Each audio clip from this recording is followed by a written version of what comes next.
Hello, good evening. Welcome to our Wednesday episode of Brett's Old Time Radio Show. Welcome to my home here in beautiful Lyme Bay. Now, before we go on, I'm going to warn you, the audio quality is not brilliant on this episode of Rocky Jordan, but I did think about just ditching the episode and just playing you the next one.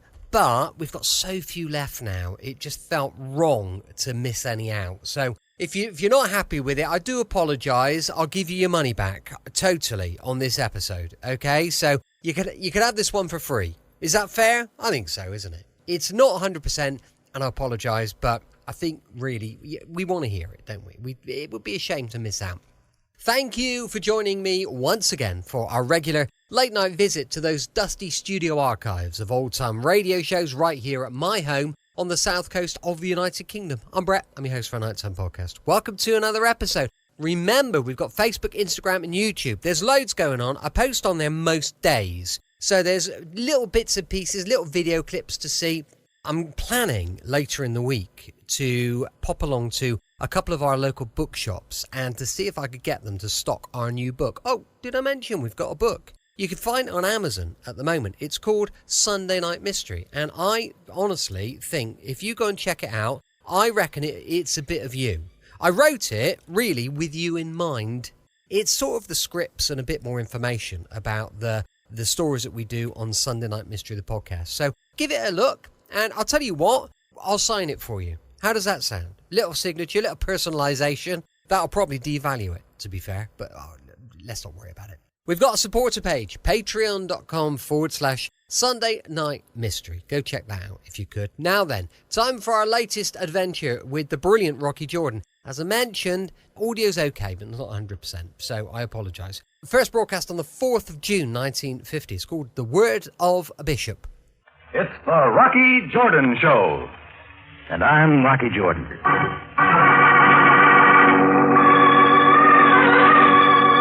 We take you now to Cairo and the Cafe Tambourine for a world of adventure with Rocky Jordan.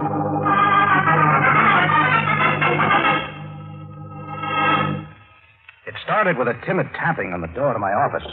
When I said come in, the door opened, and standing framed in the archway was a skinny guy with high cheekbones and a hawk-like nose. My name, sir, is Salomon. As you see by the cage I carry, I am a merchant of furs. Uh-huh. I see by the look in your eye, I'm your target for tonight. Ah, you are a man of vision. These love furs are yours, Mr. Jordan, for the insignificant sum of 30 piastres. Sorry, Solomon, I'm not in the market. The 30 piastres includes the cage. Plus a 6-month supply of bird food. I'm sorry, Solomon. I told you I didn't want them. But in all honesty, Effendi, I cannot allow you to bypass such a bargain. Get out of here. 25 piastres. And I will clean the cage. Let go of my sleeve. Imshi. What was that? Sounded like a shot in the alley. There, at the alley's end, a woman with a gun.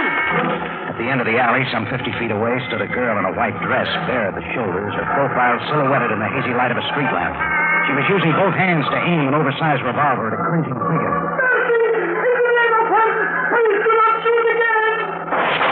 Two more shots came, and the figure of the man rolled into the gutter. The girl threw a shot at the street lamp, shattering it, and started to run. By the time I got to the spot of shooting, she, whoever she was, had completely vanished into the Cairo night.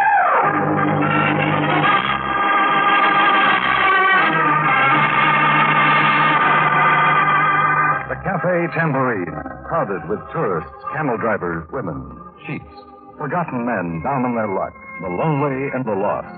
For this is Cairo, gateway to the ancient East, where modern adventure and intrigue unfold against a backdrop of antiquity. Tonight's Rocky Jordan story, The Word of a Bishop.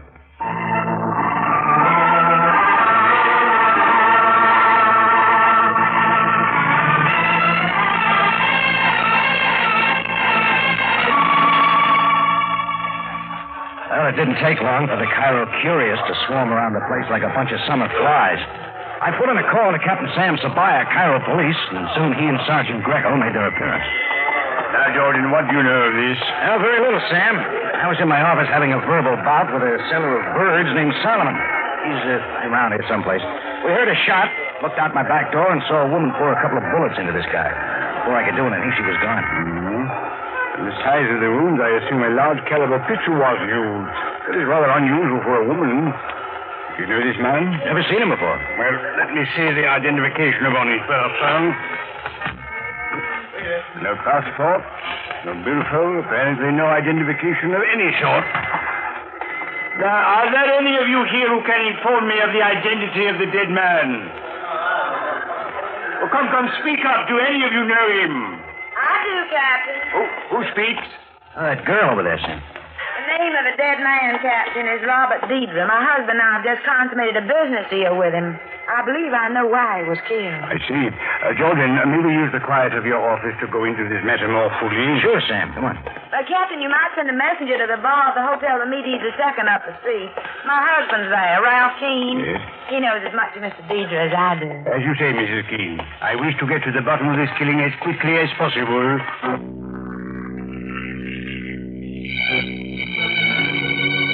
Her name was Amy Ruth Keene, an American citizen, Dallas born and bred, she said. She was tall and thin with fair skin and green eyes. But the most striking feature about her was her hair, a natural copper color. She said it gave her a nickname, Copper Keene. Well, in my office, the three of us waited, passing a little small talk, until Greco ushered in a 6'2", tan, wiry Texas millionaire, sporting a broad-brimmed Stetson and high-heeled boots.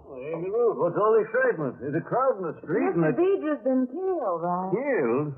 What in the world for? Mr. Keene, I am Captain Sabaya of the Cairo Police. This is Mr. Jordan, who is the owner of this cafe. He was kind enough to allow us to use his office. How do you do? Your wife tells me you and she have just consummated a business deal with Mr. Deidre. Why, yes, not more than 20 minutes ago in the hotel. $60,000 worth of business. You see, I bought some Arabian horses from him for my ranch in Texas. A cash deal, Mr. Keene? Why, yes, Mr. Jordan.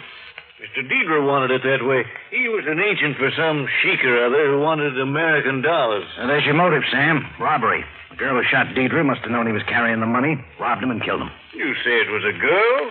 Well, doggone. Did you see her, Mr. Jordan? Well, then you'll be able to identify her for Captain Sabaya. Well, no, I didn't see her that well. Oh, that's too bad. Ralph, Mr. John's an American from St. Louis. He told me all about it while we were waiting for you. Don't you think we ought to invite him to have dinner with us before we leave Cairo? Well, Amy Ruth, If that's fun, we could talk about home. I'm homesick already. Mr. Keene, who knew you were consummating your business with Mr. Deidre tonight at the hotel? Well, that's mighty hard to say, Captain. Amy Ruth and I haven't said anything to anyone. But I don't know who Mr. Deidre told. I see. Well, I will detain you no longer, but I shall get in touch with you in the morning. Why, sure, Captain. We'll be mighty happy to give you any help we can. Goodbye. And bye, Mr. Jordan. Come along, Amy Ruth. Bye, Mr. Jordan. Remember, we'll meet again. Well, find the woman, Jordan. That seems to be my job. Wonder if it's going to be as easy as it sounds.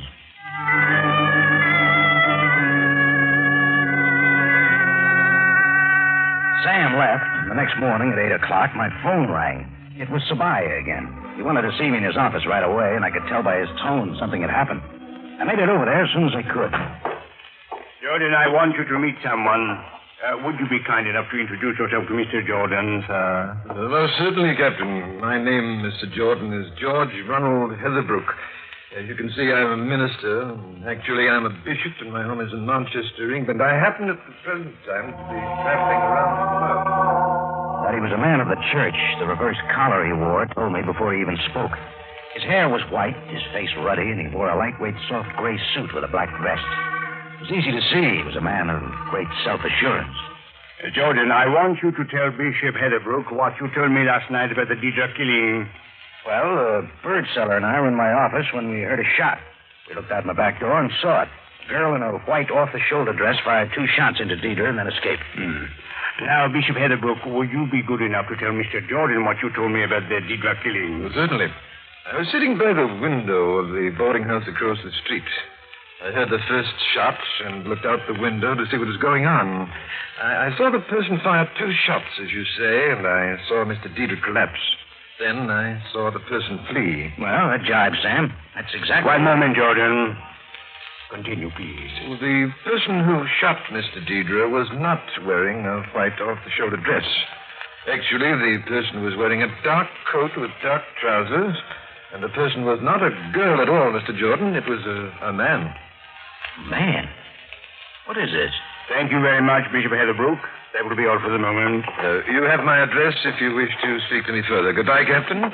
Goodbye, Mr. Jordan. A pleasure to have met you. What's going on, Sam? A question I might do well to ask you. Jordan, we have had many dealings together and many differences, but I have never known you to willfully lie to me. I didn't lie. You said a woman killed Deidre. The bishop said a man. Are you then telling me it is Bishop Heatherbrook who is lying? I'm just telling you what I saw. Then you are telling me the bishop is lying. An accusation I find difficult to believe and one you will find difficult to substantiate. I wonder. What do you know about Heatherbrook? He might not be what he says he is. I have discussed the situation with the officials of the British Embassy, and I have no doubt Bishop Heatherbrook is all that he says he is, a man of the church. Jordan, I do not wish our friendship to dissolve over this matter. I got someone to back up my story, Sam. Solomon, the bird merchant, saw what I saw. Oh, yes. You have mentioned him before, but I have not seen him as yet. All right, I'll find him for you and dump him right in your lap. I suggest you do a little more digging on Bishop Heatherbrook, or whoever he is. Take it from me, things aren't as they seem.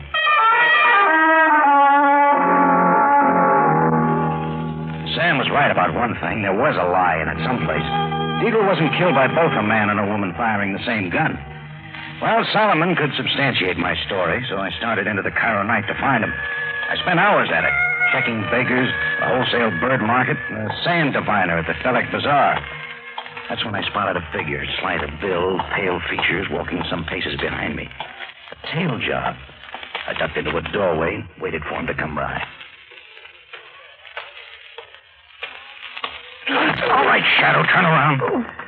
Please, Mr. Jordan, you're wrinkling my suit. I'll wrinkle more than that if you don't start saying a few things. And my name is Essex, sir.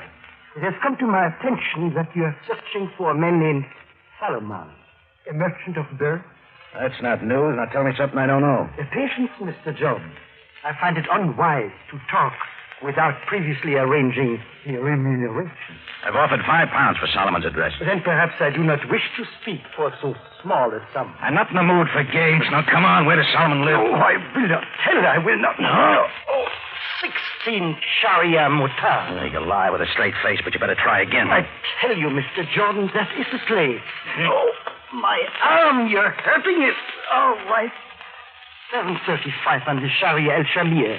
Yes, a room behind the chicken market. Okay. Here, the £5. £5? Keep your £5. My payment will come in another way. Essex turned on a sour scowl, then slinked away and lost himself in the night. I caught a cab and made it to the chicken market on Sharia El Shamir. The room behind it was easy to find. No lights came from inside. I rapped on the door. No answer came, so I pushed at it. The door swung open.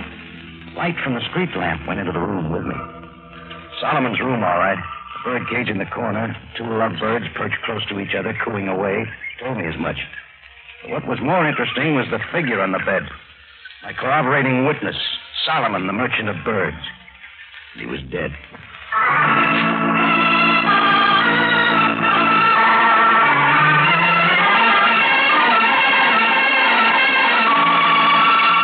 Well, the bird seller who could prove to Sabaya that my version of the Deidre killing wasn't a lie was dead. So I was right back where I'd started from. It was still Bishop Heatherbrook's word against mine. I threw a cloth over the dead Solomon and stepped into the street again to find a public phone to call Sabaya. I didn't have to. A moment later, a large official limousine turned the corner and pulled to a stop right in front of me. Captain Sam Sabaya climbed out of the back seat. Oh, what is this, Sam? Telepathy? I was just going to call you. About the death of Solomon, the seller of birds, no doubt. How'd you know? I have been informed of the matter already by the man who sits in the back seat of my limousine. How do you do, Mr. Jordan?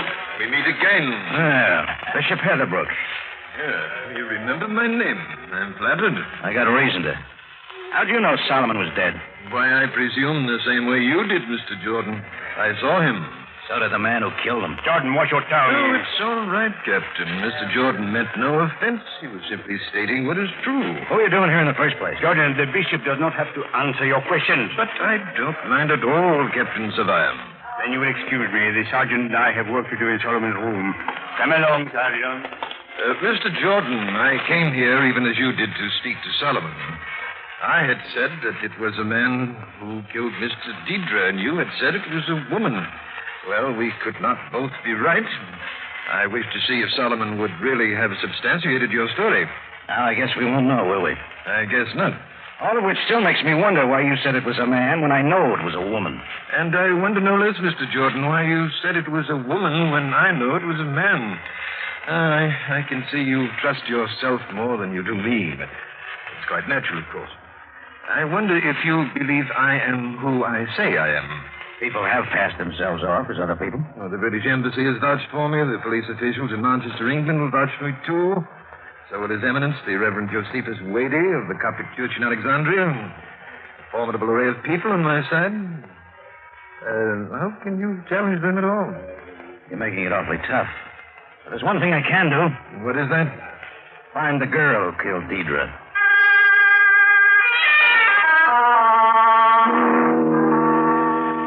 When I left the bishop, I headed toward my end of town, but all the while I sat in the back of a taxi, my mind was thinking of Amy Ruth Keene, Copper Keene, and the things she'd said in my office. I told the cabbie to drop me off at the Hotel Ramirez II and went up to the desk clerk. The Keene's room, please. Which one is it? Mr. Keene or Mrs. Keene? Does it matter? Yes, sir. They have separate suites. Mr. Keene is in 212. Mrs. Keene is 211. Thanks. A little while later, I stood in front of 211, Mrs. Keene's suite. A funny thing struck me. 211 and 212 were across the hall from each other. An odd arrangement for a married couple. Now, the buzzer brought the door open in a moment. An elderly lady who said she was Amy Ruth's Aunt Stella let me in. I told her what I wanted. She called Copper and left the two of us alone to talk. Well, Rocky? Mrs. Keene. Call me Copper, Rocky. It's much more intimate. Now, let's leave it Mrs. Keene. For a while, anyway. Well, you look so serious. I'm in a little bind with an English bishop named Heatherbrook. Oh, yes, I know about it. Captain Sabar told Ralph and me. A girl killed Deidre. That's what I saw. Did you? Why, tell me about it. I don't know for sure. Except I'd like to find the girl who did it. You certainly don't think it was me, Rocky. Mrs. Keene, Deidre was killed because of the $60,000 he carried on his person. Whoever killed him had to be someone who knew he had the money. And I certainly knew that. It also had to be someone who would kill for $60,000. Well? Why should the wife of a millionaire kill for what would be a small sum to her? Well, now, there you have said it. I didn't kill Mr. Deidre. I feel better now. But suppose the wife and the millionaire weren't getting along too well. Had separate apartments, shall we say. Suppose the marriage was on the verge of breaking up, and suppose the state of Texas, USA, or wherever they lived, had no community property law. Or suppose the wife needed a large sum of money in a hurry for some reason or other. Couldn't get it from her husband. Well, you do think I killed Mr. Deidre. Darling, this is shocking. Accused of murder by a man I hardly know. Well, let me put your mind at ease. Come on with me. Just into the next room here. I want to show you something. That's my purse. Here it is, a letter of credit from the Texas State Bank of Dallas. If you read it carefully, you'll see it's made out to Miss Amy Ruth Keene. That's me. And you'll also realize it isn't Ralph who's the millionaire. It's me who's the millionaire. I don't get it. Ralph and I aren't married. He's the foreman of my ranch. I brought him here with me and Aunt Stella. Had him pose as my husband. Had him make the deal to buy the Arabian horses I wanted. Why? Because I'd heard an Arab sheik doesn't like to do business with a woman. And a man can get a better deal. I see. Now, Rocky, you better start calling me Copper and take me out to see Cairo at night. I'll be mad at you for thinking evil thoughts about me.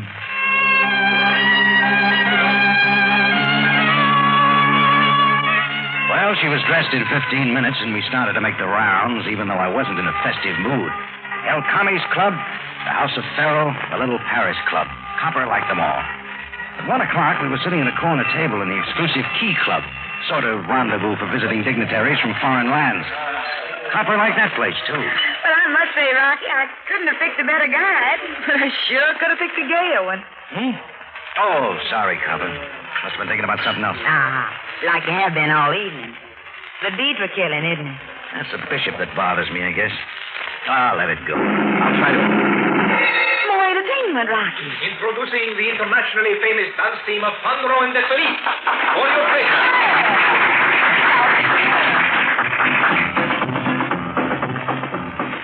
Andro, a tall, slim man in a dark cutaway. De Philippe, a graceful brunette, dark eyes, and a white evening gown. They went into their act, and they were good, spinning lively in the pink spotlight. Then something struck me. It struck Copper, too, at the same time. Look, Rocky, with the spotlight on him, it's like an electric sign flashing on and off. First you see the man, then the girl. The man, and then the girl. Yeah, come on, Copper, let's get out of here. What? But Rocky... Come on, we haven't got time to talk. I got something to do. Drop you off at your hotel and talk to you tomorrow. All right, but I don't understand. I don't exactly understand myself. But I hope to before the night's out.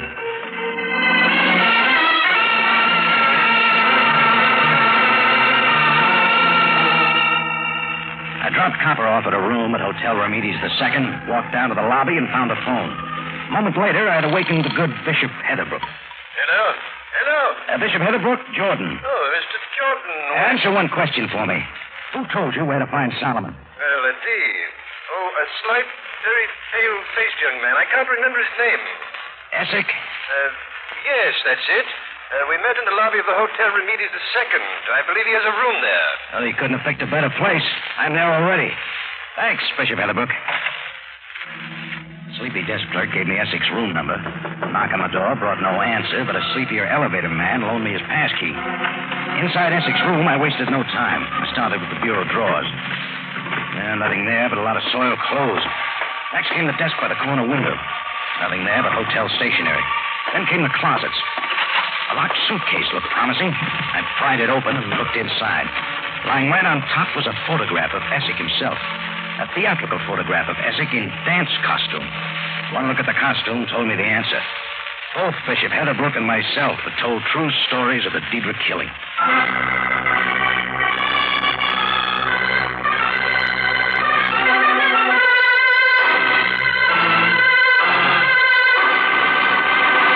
Well, the answer to the strange affair was in Essex's suitcase. An answer which showed that both Bishop Heatherbrook and I had told true stories. A photograph of Essex in theatrical dress. A dance costume, half man, half woman. It was a weird kind of act. I remembered seeing one like it many years ago in a nightclub in Marseille. I stuffed the photo into my pocket and prepared to go to Sam. Please, Mr. Jordan, I do not wish you to leave so soon. Walk toward me. It was Essex standing with his back to the door, 38 in his hand. Ah, you have found the secret then? If you dig deeper into that suitcase, you will find the costume itself. I won't need it, Essex. This photo will do fine. How can you talk so arrogantly? After all, I have the gun. The same one that killed Deidre and Solomon, huh? The very same. A fairly neat trick, Essex. Killing in costume, half man, half woman. In the night, it would confuse the witnesses, making the job harder for the police. As you say. Well, Sam would have worked it out. He'd figure just like I am now. You weren't in it alone. How so? You were all dressed up in that outfit of yours, hiding up the street someplace from the Hotel Remedies II, waiting for Deidre. But you had to know what time he'd come by and that he was carrying the money. Now, who'd know that? Deidre himself, Amy Ruth Keene, and Ralph. Deidre wasn't going to tell anybody. It would be a dangerous thing for him to advertise. Amy Ruth had no interest in the $60,000. Lipstick money for her. So it was Ralph who got a taste of high living and liked it. $60,000 would be a lot to him. He tipped you off. What was the split, Essex? How much did you get for killing? Enough, Mr. Jordan. Come on, tell me. I'm interested in knowing the going rates for death. Yours, my good friend, will be very cheap indeed. In fact, I plan on doing it for nothing. Essex was the kind who liked to kill slowly, but standing there with his back to the door, he waited too long. The door flung open suddenly and caught Essex right down the center of his back. Joe shoved him forward and his gun went off into the floor. I stepped forward, threw a heavy right into the side of his face. He sprawled on the floor. His gun fell free, and I picked it up. That's when I looked up. Standing in the doorway, unruffled manner and all, was Bishop Heatherbrook himself. I was wise in coming here, was I not, Mr. Jordan? Well, for me you were. Oh, here, take the gun. Keep an eye on Essex. The gun? Well, I must say everything has happened to me since I've come to Cairo. You might also put in a call to Sabaya. Where are you going, Mr. Jordan? A little unfinished business with a Texan named Ralph.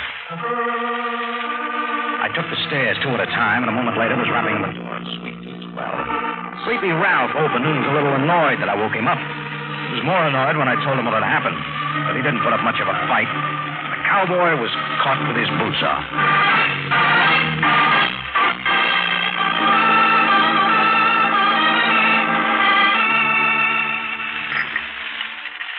More coffee for you, Bishop? Oh, no, thank you, Captain. I'm afraid I'm not quite man enough to drink much of this strong Egyptian brew. Gets to me, too, Bishop Edward. Well, the Deidre affair is disposed of. Essex and Ralph will, of course, pay for their crimes, and Miss Keene will go back to her state of Texas. I do not mind telling you, I'm quite glad the matter is ending. So am I, Sam. Had me spinning for a while. I don't mind admitting that I, too, was somewhat confused. You know something, Bishop? You were right and I was wrong. How so? A man did kill Deidre. Essex. Well, that is so. You see, young men, never dispute the word or the bishop.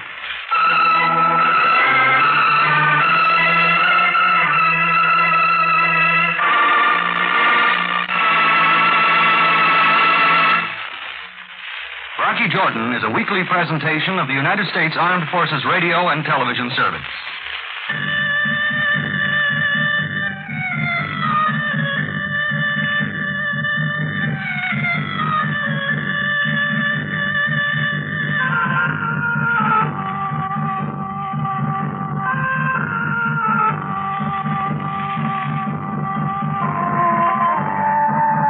Welcome back. Hope you enjoyed our latest adventure with Rocky Jordan, and more adventure coming your way tomorrow across the airwaves with Tales of the Texas Rangers, going live at 5 p.m. GMT. Now, as I mentioned earlier, we've got a supporter page, patreon.com/Sunday Night Mystery, and don't forget our book is called Sunday Night Mystery and it's on Amazon. You can check it out right now. Thanks for listening. I'll be with you 7 days a week, each and every week, and I'll see you tomorrow. Brett's Old Time Radio Show. Love you. Bye.